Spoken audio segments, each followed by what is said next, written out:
Hello and good day. Snap peas ang ating vegetables na gustong ibahagi sa inyo. Mayroon na tayong nahugasan, nalinis, at binabad. Hugasan, nalinis. So join me sa ating paggisa. Stir fry lang ang ating gagawin dyan with garlic. Isang napaka-sarap, crunchy sugar snap peas. Nagta-chop tayo dito ng ating garlic na ilalagay natin. So, yan na nga siya. Join me, guys! Isang snap peas. Cooking oil. Garlic. Konti lang. Konting garlic.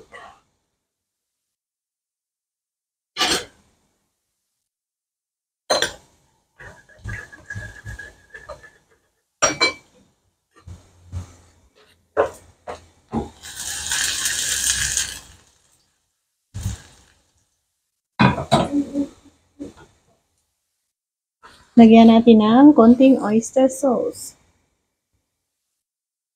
Yan ang magiging serve ng ating pampalasa.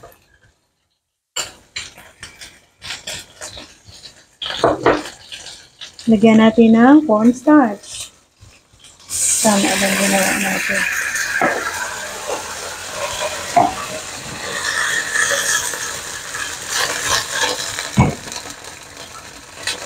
Lagay ang snap peas. In less than 2 minutes,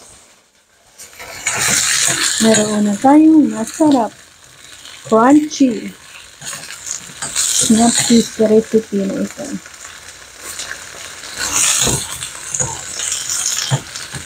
And oyster sauce.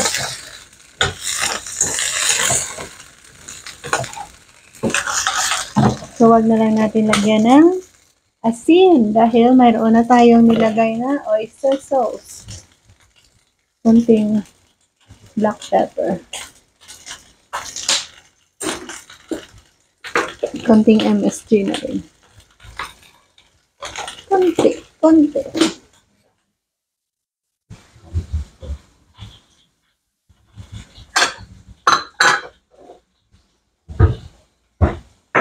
Diba? Bilis lang na.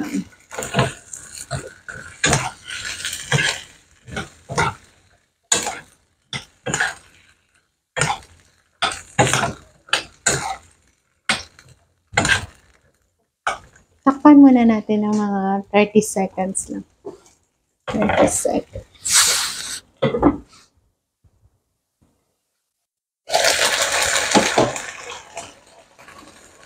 Umiba na rin ang color niya na.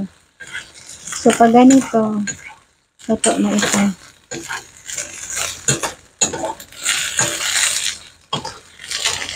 Masarap na ito.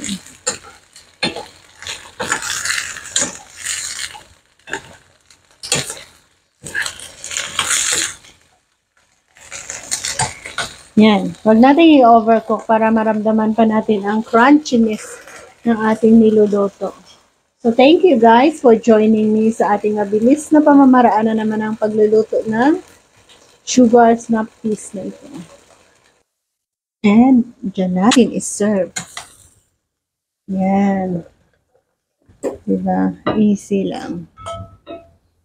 At mayroon na tayong masarap na vegetables recipe.